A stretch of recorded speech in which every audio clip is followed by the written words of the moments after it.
Right, I'm here in Roy's with Gareth Pierce, who of course plays Todd. What a year it's been for you, eh? Gosh. Yeah, no, definitely people are quite anxious for me as well as Todd at the moment. I think I'm just checking in that I'm okay. But yeah, no, it has. It's been definitely busy. What's it been like portraying the change of Todd over the past year from really confident kind of guy to what he is now? It's the sort of challenge you want as an actor. I think I always love when you get an opportunity to show characters actually, genuinely changing or evolving and stuff. So it's been great from that perspective. But yeah, I mean, it's definitely been tough for the audience to watch. I think to see that kind of absolutely that slow unraveling, really, and that he's really just breaking down piece by piece. Isn't it? Yeah, I mean, Todd, we barely recognise him now. Is that something that you found difficult to say? Well, why would this happen to Todd? Why, what is it about Todd that Pierre was able to get at?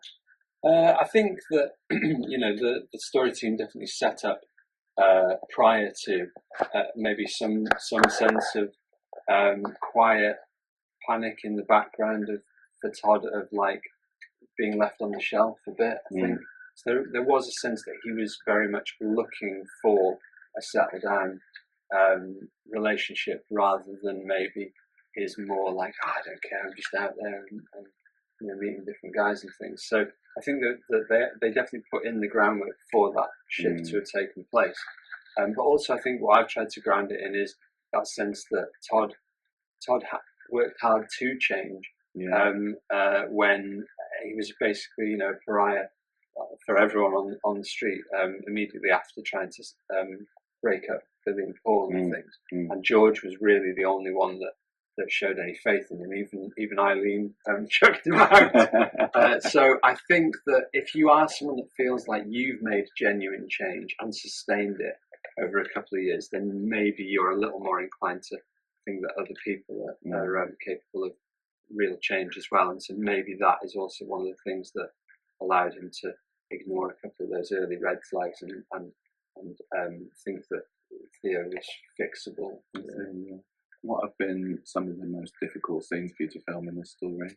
I was asked this quite recently. I think the ones of like ritual shame and humiliation probably, because I think that as an actor there's a part of you that could hold back slightly from those moments because they're very exposing and they require a certain loss of ego probably and a loss of vanity. But actually they're way more rewarding if you do let yourself go to that quite scary, dark place and very vulnerable place, really. So I think I've definitely been pleased with the results of those scenes. But yeah, it's quite confronting to really see that. What's the atmosphere like on set when you have to be force-fed a kebab or have milk poured over you? Very respectful. I mean, that's one of the things that I've also tried to make sure people realise is that people are checking in on me and James having to go to those depths and those emotional places in those scenes, but actually our crew as well are they've had a big year as well of being on those sets and it is quite palpable that tension on set in those moments because it has to be readable on screen as well. So yeah, it's a real mix of absolute commitment to those moments, but then also we all have to then find that moment of lightness and humour to creep back into the room as well, so that it's still an enjoyable work day for everyone. But yeah, definitely, it's more draining sustaining it for a soap over say a year and a half than it might be to do a 6-episode drama where the full arc.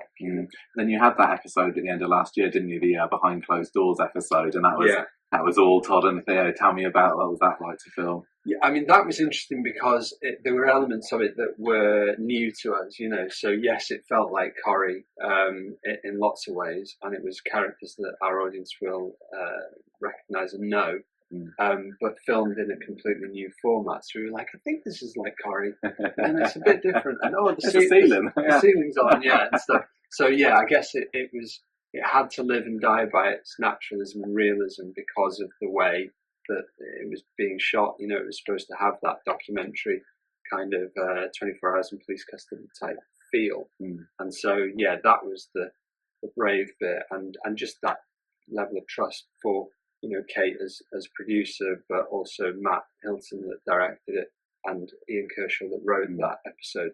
That they had such a sort of creative vision for how it was going to look, that the rest of us were all you know, trusting in that, and every department, I think, just really had to up their game, because it felt a bit new, and that often brings the best out of people, I think. I remember when we were watching it, we were literally on the edge of our seat. At one point I was thinking, is Todd going to die in this episode? Is he going to kill Theo? I literally had no idea what was happening, and that kind of brings us to this murder week, where we think, is Todd going to snap? Is he going to retaliate?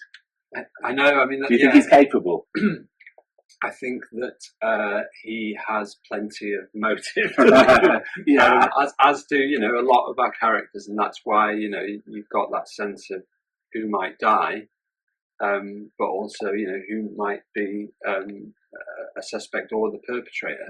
So yeah, I think that certainly our audience have found it a very frustrating and confronting watch to see a character that they feel like they really know, and hopefully by now really love as well, actually, because like we said, Todd has changed.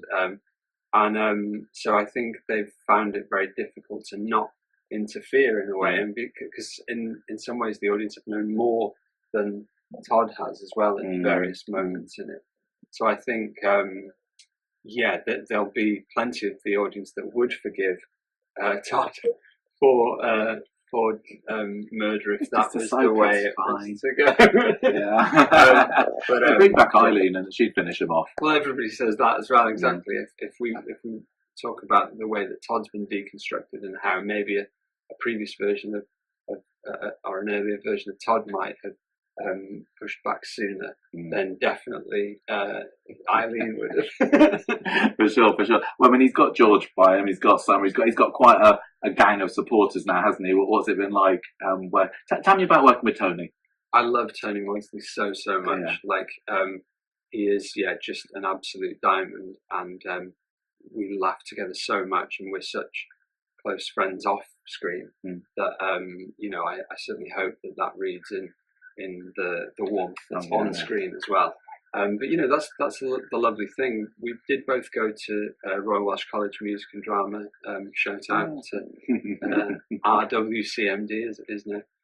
But we didn't, not at the same time. So we've got quite a few mutual friends we found out subsequently. But we just happened to arrive in the show around the same time. And then they obviously had that idea then to put us together in the it's been a great double in Shuttle. Thank you. Yeah, I loved it. And I also really appreciate, moving on to another character, how they brought Sarah Louise back into Todd's life as well, considering they've got so much history. Absolutely, yeah. I think when I first took over, then we still had a few quite key scenes where Tina's so lovely and wonderful to work with, but I think they did at least cement for the audience that there was sufficient chemistry for that dear relationship to be believed in with the new actor playing Todd. But like you say, they didn't give us loads either. So I agree. Yeah, it's been brilliant to see them coming back together, and it has it's been a source of sadness as well as now hope in the story. Seeing the way that